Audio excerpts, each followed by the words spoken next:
They have one soft disable in the Rubik right now.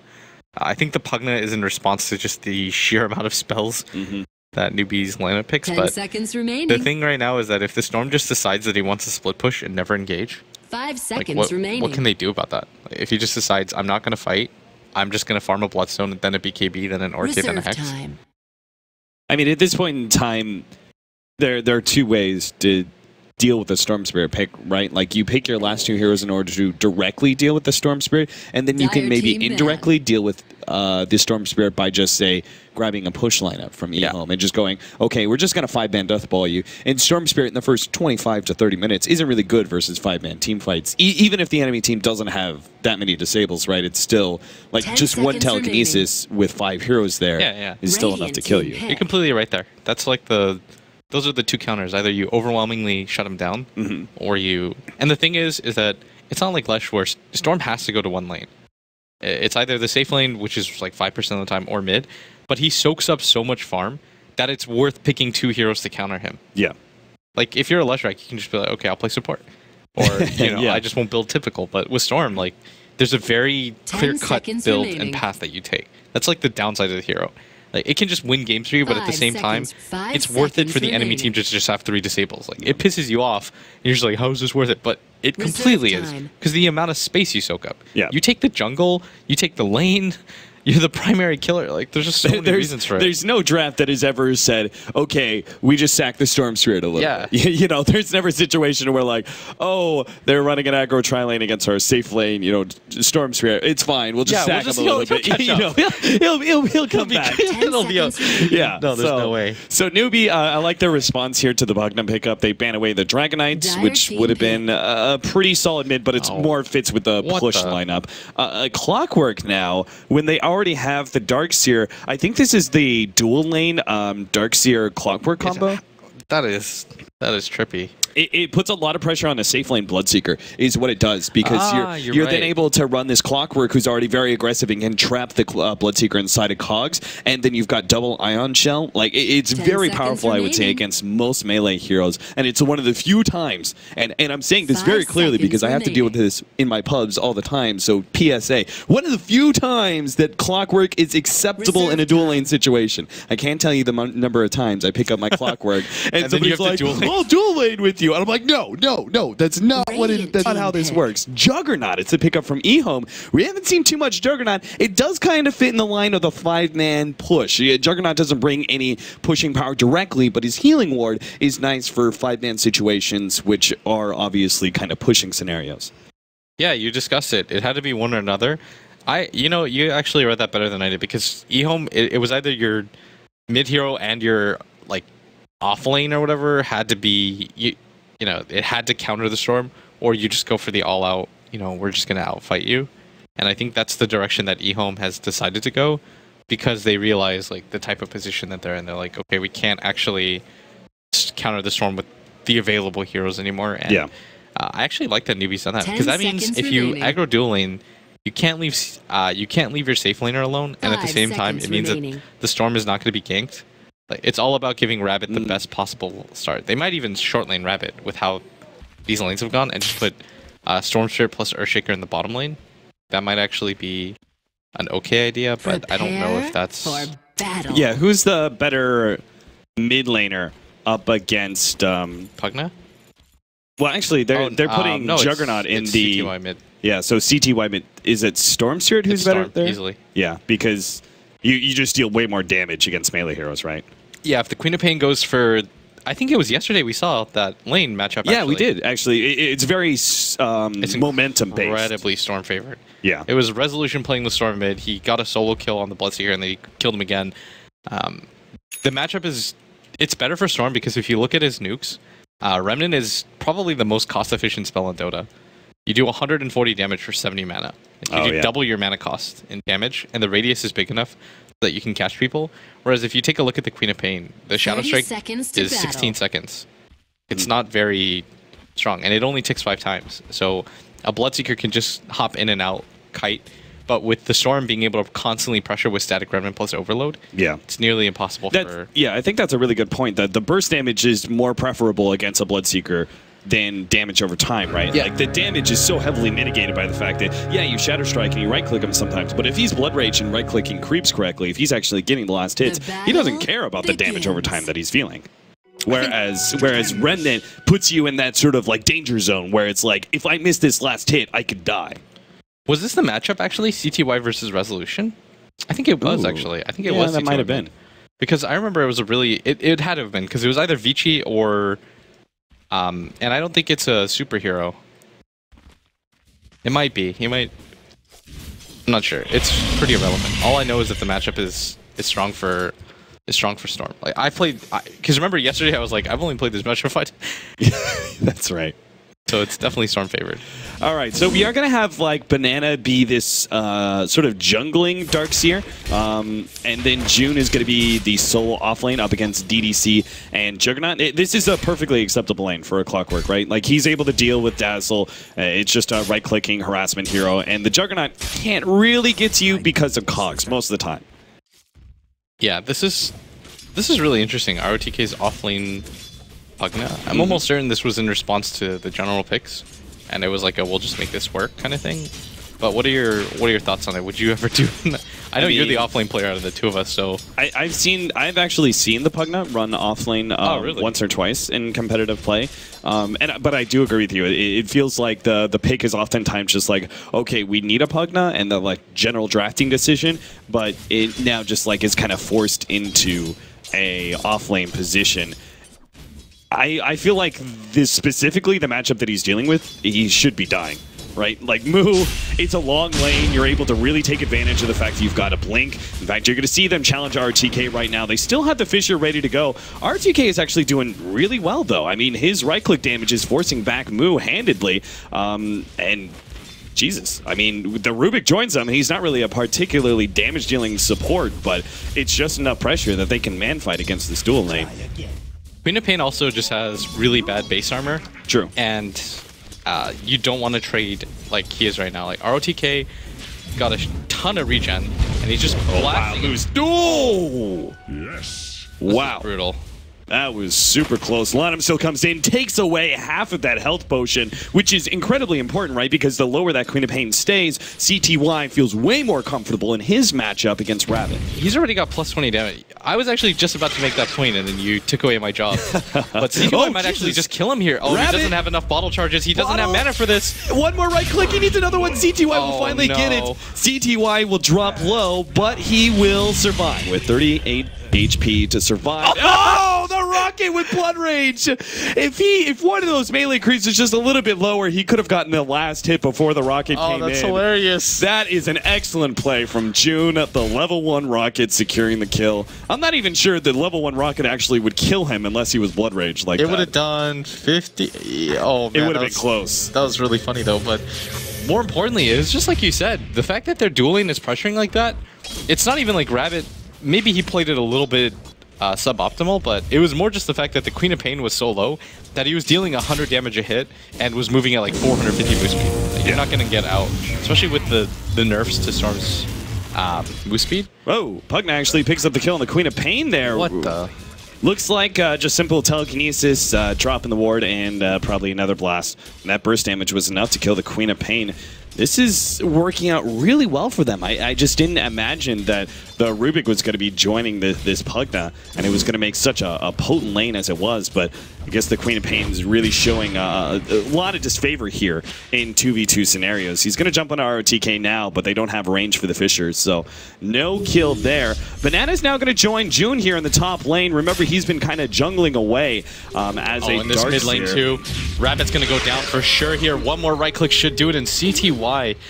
Oh man, Lanham is just destroying them right now. Yeah, this is huge because CTY is now about to pick up his level 6 way ahead of the Storm Spirit, getting that ball lightning. You said last time we saw this matchup, again, more reason for the Storm Spirit to be favored. Rupture is such a potent killing ability, but it doesn't matter to a Storm Spirit most of the time. Newbee's just frustrated. You could tell. Even on Moo's maneuver at bottom, he knew there was 0 chance that he kills the Pugna there, right? But he chased him much further than you want to. Like, they're just getting frustrated right now because the Queen of Pain shouldn't have done that. The Storm shouldn't have died in mid lane. And now everything is just kind of falling apart, I guess. It is only the early game, but still, like, you hate to see your Storm lose an easily winnable matchup. Like, we saw Resolution destroy CTY in this matchup, I think. Like, even first blooding him, and maybe that's what made the difference. Like, he learned. It's like, okay, I can't actually challenge a Storm like this way. Like, you do, if he's a good enough player where. But we also, remember we talked about how Empire always carried, like, multiple health potions around with them. Yeah. And there's no way that Bloodseeker gets that kill without having that big increase in movement speed and damage. They were so smart about that. Oh, and June, they're going to try and go for Juggernaut. Juggernaut actually ran out of mana now. He still needs another 10. If he gets the Cogs here, he's dead. And, yep, sure enough, he gets the Cogs, traps in the Juggernaut. I love the way that June waited for that one because it's damn near impossible to get a diagonal catch with Cogs. It just almost always pushes out the hero. It's super tough. Like, if you're sitting anywhere, like, kind of horizontal or even diagonally to the hero. They're trying to dive on Rabbit again. Radiant's Sorry, middle cut you off. tower is under No, attack. they won't be able to make that dive. It's just, you always push him out, right? It's just so difficult in that situation. So he waited until they were on a straight parallel plane. Okay. Where he has that better aim. That's so smart. I guess if I was the Clockwork, I was just wondering why he wasn't using it immediately. Yeah. And, I mean, you see my Clockwork. Whatever, dude. Blitz is referencing a game where he beat me as a Clockwork offlane. I killed you in the offlane. I just random now. I don't even play Storm anymore. In preparation for TI, I just played random almost every single game, just so I could get a better feel. I'm not a good enough player, nor do I. I care enough about my MMR. I can't random. Once you're 7, I mean, I've got a few accounts now that I just smurf on that around that range. So yeah, once I get multiple accounts that are all 6K and above, then maybe I'll start randoming. My account's about to hit 7K on random only. I'm pretty proud about it. Wow, that's pretty damn good. Yeah, but in this specific game though, this offlane Pugna is actually just destroying, and June's actually rotated Pugnus out. They already have this countered. Like, there's going to be the TP, and June gets a really good set of Cogs too. Yeah, they're going to try and go for Lana, but now already the Rupture's laid out. June can't actually run away. He tries to go for Lana, actually with a good Sonic Wave. Moo actually gets that kill, so at least to get the trade-off. Still, though, yeah. That was EHOME very well prepared for a rotation. I mean, they already had their 2 supports set up defensively. I'm not sure if they expected the Queen of Pain. I think that's probably what it is. They expected the Queen of Pain to go for the kill on Pugna, but then it turns out like a Clockwork full rotates over. They're just being outmaneuvered right now. It's actually really impressive. The thing is, Newbee is making all the plays that I'm calling, and I'm not even proud of it because what it means is it's obvious. Like, right, when I called the smoke ganks, it's just too obvious. And EHOME is recognizing that, and what they're doing is they're saying, Newbee's just getting frustrated. Like, we're just outplaying them right now. Just keep this pace going because they don't really... They're not doing anything too out of the box or anything like that. Like, they're playing into our hands right now. Yeah. Like, we're getting exactly what we want out of the laning phase, and I find that so interesting because if I'm making calls, it's not even that I'm being nice jump. They're going to separate CTY. That's a beautiful play. If they can actually get him, there's still the Shaw Grave out from DDC. No, he goes for the heal instead. And June, oh dear, now he's ruptured up. He's got nowhere to run to. They really thought they could burst him down, but turns out CTY is just too healthy. He had a lot of magic wand charges, which he didn't even use. It wasn't even close. Clockwork, he's only got level 3 of Battery Assault, but I guess they just very, very much underestimated the Bloodseeker's HP. He's doing the same build too. He's going to go for the treads just for the tankiness and in case. And now he feels comfortable enough to go for the Midas to try to snowball. And they're going to make an attempt on his life here mid, I think. Yeah, Rabbit's going to pop the invis. He's going to wait. But he's going to be so disappointed because he sees CTY at absolute full HP. And he could be farming during this time. Like, he's going to try to wait here. Maybe he just gets, like, pissed and tries to go for it. But what can you do in this situation? Like, the Darkseer is rotating over. And Lanem isn't even that big of a target. And this is so dangerous for them. Like, Bananas... Okay, Banana spotted. Like, they know. They're even popping the in... This is so bad right now because Bananas. They're being read like a book. They're done for. Like, Juggernaut's going to catch him eventually. Yep, the telekinesis in the middle of the surge. And if necessary, the Omni Slash will be used and they get that kill for the Jug. They're just being frustrated right now. Like, there's no way they should have gone for that play. Like, they saw that 2 heroes were there. Those 2 heroes are much stronger than the 2 that Newbee had available. And then the Juggernaut even rotates in, like... Newbee's just getting mad. This is like the frustration play. Like, you saw Rabbit even ping like crazy. This is just the, why are we not doing anything, like, even in that situation.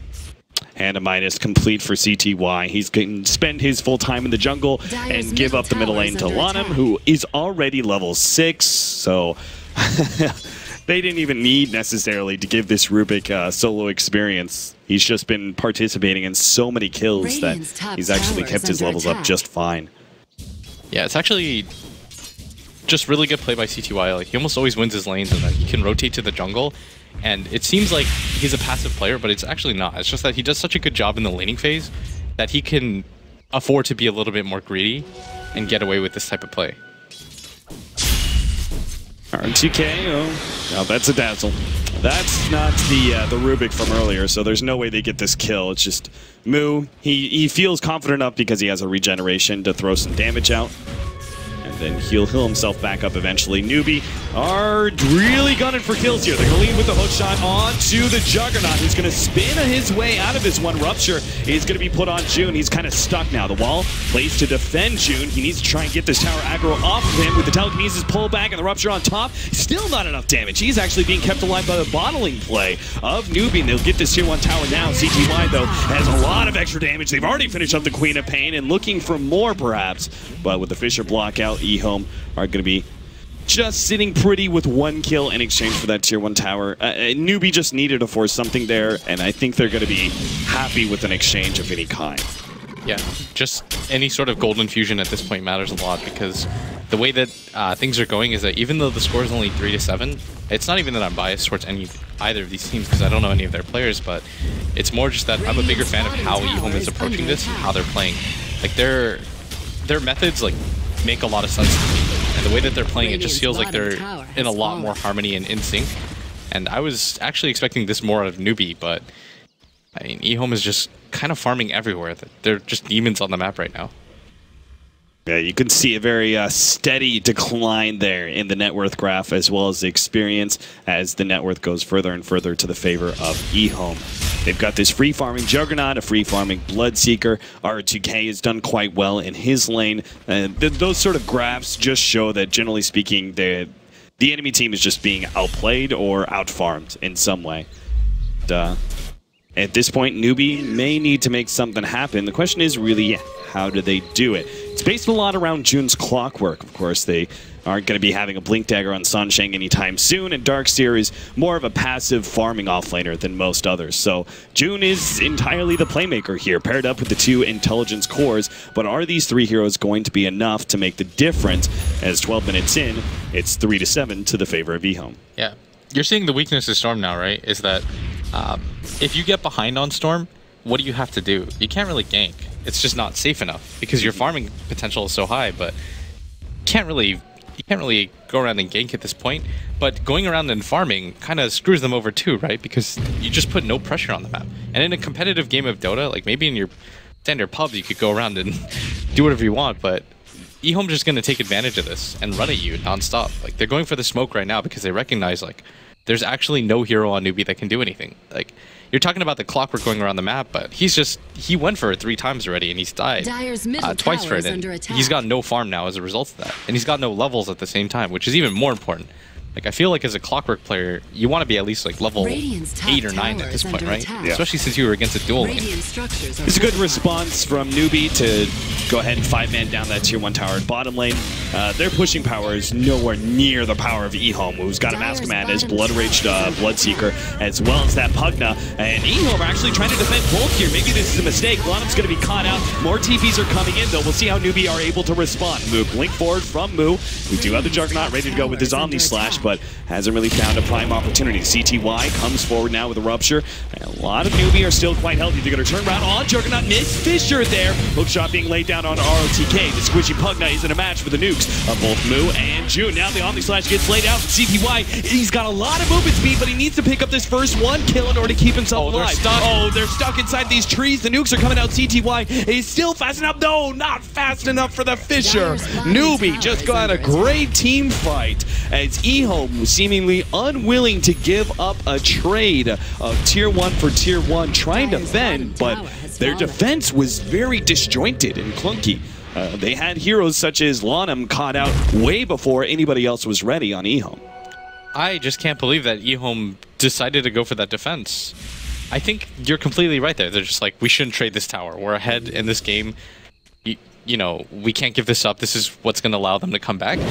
But that was what allowed them to come back into this game. It wasn't fighting. It's not. Yeah, it's not that you lost a tier 1 tower. It's that you TP'd in almost 1 by 1, right? And then it wasn't even like they fought together as a unit. It was just like, I'll go in here, I'll go in there. Yeah, that fight very easily could have gone the way of EHOME if it was just planned out and they were together a bit more. Now RTK is going to be caught here. It's the hook shot and the jump in from Rabbit, and this is the snowball factor. Storm Spirit has finally found openings, and he's actually has 3k gold, so he's going to be very close to that first item. But what is his first item? Is it Orchid versus the Juggernaut, or is Bloodstone the better option here? Because he's got to deal with a lot of offensive power, especially from that Pugna. I think you go for the Bloodstone, almost certainly. If you go for the Orchid at this point, it's just too late. The Bloodseeker can just tech switch into a Manta style, or even what is that item called? You can get a Manta style, or even a BKB. Did you just bring us up a StarCraft 2 term? Yeah, I tech switch. Yeah, I kind of like it. I say it a lot, and some people don't understand it. But you're just talking about changing up your item builds. Yeah, exactly. In response to something you see. Oh, Juggernaut actually cancels TP, but he thought somebody was coming. Oh dear. That's just classic miscommunication. What's going on? EHOME are falling apart before our very eyes. That's what's going on. See if they get this back, though. They're going for the tier 1 tower in the middle lane, but Rabbit's already set up to defend this one with TPs coming in. EHOME are going to be in some serious trouble. They've got 2 supports sitting behind. CTY is going to be the first target. They're going to try and blow him up immediately, but he does get a lot of heals. Hookshot still catching CTY, but managed to get the silence off. There's no cogs. CTY will be able to run himself away. RTK managed to get the Shell Grave put onto him, so he will also get out. Oh, but Rabbit, he wants some more. He's going to be able to jump in, pick up the Pugna, and looks like finish off Lanham as well. Nope, it's not enough. Looks like the weave increase in armor was enough, but now the Fissure, he actually turned around to go for the telekinesis play. I'm not sure why, but everything right now is falling apart for CTY. Almost just okay. CTY really, like that was really pushing it. I was like, if the Ancients just decided, he must have been on the threshold for that hit, but yeah, I mean everything right now is pretty much falling apart for EHOME. Is they played, the weird thing is they played so carefully, and now they're just making mistakes that I'm just not used to seeing them make. Like, YJ thought somebody was TPing, and that wasn't the case at all, and he was gone. Like, he was scot-free. Nothing could cancel his Omni Slash at that point, or his Blade Fury, and then he goes for the TP out. And then that mid play where they just overcommit and think they're completely safe, and now everything is just really falling apart at the seams. Is they had a good lead. They had a Midas at the same time. They had built up a 4K lead, and now it feels like they're getting a little bit tilted. Everything's turned around. It's a 6,000 gold swing in the space of 4 minutes. Yeah, that can happen in one team fight mid to late game, but this early on before the 20-minute marker, 6,000 gold swing is gigantic. It just means that you're just dying. Yeah. And if you're Newbee, you're incredibly satisfied all of a sudden, because now you've taken the lead, and you probably didn't expect that. Like, they were probably just like, okay, well, you know, we're going for this bottom push. Hopefully we take a tower. We've got to do something. And then that gets delivered into your laps. June gonna jump on Lanham. They do have the blood right laid out, but Lanham, he seems to be sacrificed here in exchange for this tower. He's still kept alive by the shot grave. A lot of heals coming in for him all of a sudden, but there's Rabbit, jumps in, grabs Lanham, makes sure he does, in fact, die. EHOME are still sticking around as a 4-man group, though. Rabbit's gonna try and pop RTK. Too. Yeah, there goes the Sonic Wave. They actually get the dazzle in the background. Move, but Move gets blown up on the Omni Slash. Another blood right laid out. These heroes drop low. Now the Bloodseeker can go ham, and it's not gonna be enough, it seems. They've got enough sustain and just naturally tanky heroes that the Bloodseeker can't actually pop any of them. He goes for Mana now, and they do catch the Juggernaut at the same time, so it's a 1-for-1 trade-off. CTY, despite the fact that June is very low, won't be able to go for that kill. Man, and EHOME again, it really just feels like, I mean, Newbee had the advantage. Like, for anybody curious or is just tuned in or is wondering why I kept saying that they had the advantage, they did, but now they're just taking fights one by one that, or EHOME is taking fights like one by one that they shouldn't, because CTY has so much farm that I think they're just getting way too overconfident in their ability to take these fights. Do you think that the mindset of what this draft was, which was, okay, we're going to do a lot of 5-manning and a lot of pushing down towers, do you think that's kind of getting to them a little bit, where they're like, okay, we threw, you know, that one really big advantage at bottom lane trying to defend, and our whole entire lineup is built on taking towers before them. We've lost our advantage. We need to gain it back by, you know, 5-manning and actually reclaiming some control. But they're just doing it perhaps a little bit too early. Like 5-manning into that middle tier 1 tower twice now and losing 2 different fights for it quite heavily. The EHOME are going to be scrambling to catch up. I think I've said it in the past, if you're against a lineup that you're afraid to play against later on in the game, it's not about just non-stop looking for fights, it's about taking smart fights. Yeah. Because you're not going to get very many opportunities, and it kind of sounds BS. You're like, well, why should EHOME's lineup only have like 1 chance to make a slip-up? But it wasn't even like it was a small slip-up. They lost 5 heroes, a tower, and then they did it again. So whatever opportunities they had are really just kind of getting thrown under the bus, and they're going to run into each other here, and I'm not even sure how the fight is favored. Assange, he's got a blink dagger, but he's going to get initiated. Oh, shot managed to catch in 2 with June. Well, he's probably going to be going down to CTY. That BKB is tearing him a new one. RTK actually being kept alive by the Shao Grave, plus the Drain. Rabbit, though, is plenty healthy. It's 2 heroes down on the side of Newbee for EHOME's 1, but Rabbit comes back in, is able to finish off RTK. He goes down. Rabbit actually still has enough mana to get out. A big ball lightning jump, and actually has enough mana thanks to his Bloodstone charges. He can make another one if he was chased down. He's got a DD on the Ion Shell. I think he wants to get into a fight. He sees the Mask of Madness popped at the same time. This is a perfect opportunity for them to blow up the Juggernaut with a Sonic Wave on top. Rabbit just simply makes a TP out right in front of 2 heroes who do not have a stun. Newbee just finding all of these openings and exploiting them time and time again, because they now have that advantage, and they know they've got such a great mid-game team fight lineup that they can easily just wreck this. EHOME, despite the fact that we're talking about like a lot of 5-manning and such, they can go late game, right? Like there's not that much pressure on them to end the game by, you know, 35 minutes or something like that. They've got a Juggernaut and Bloodseeker late game. I don't think they can go late game. No? You're against, in mid, Lanam, if he dies here.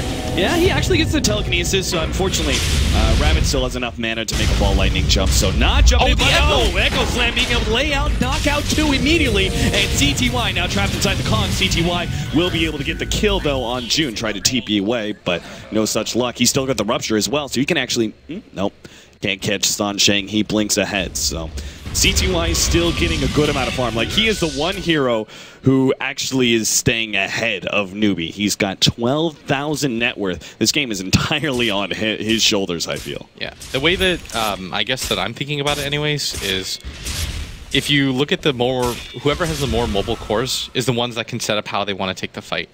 Okay. So if you see EHOME's lineup and, CTY is going to get initiated on here. Yeah, they do have the healing ward. Maybe that'll keep CTY alive, but never mind. Once again, a Sonic Wave comes in, and Juggernaut, he almost dies too. They almost right-click him down as he Blade Fury and TP's out.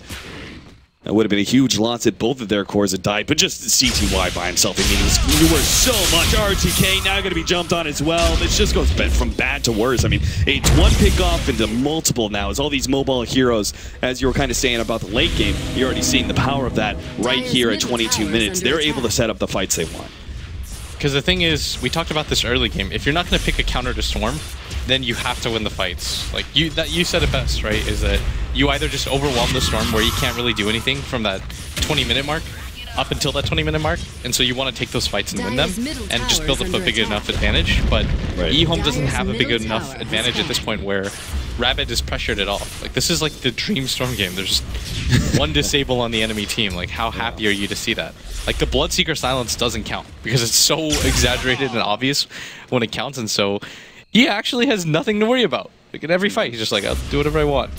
Yeah, it's like the next time that EHOME actually have something versus Newbee would be like them getting Scythe of Ice on Pugna and a Abyssal on Juggernaut. And it's like so far out there. Like, he's got a good 20, like a solid chunk of 20 minutes to basically run this game for Newbee. Yeah.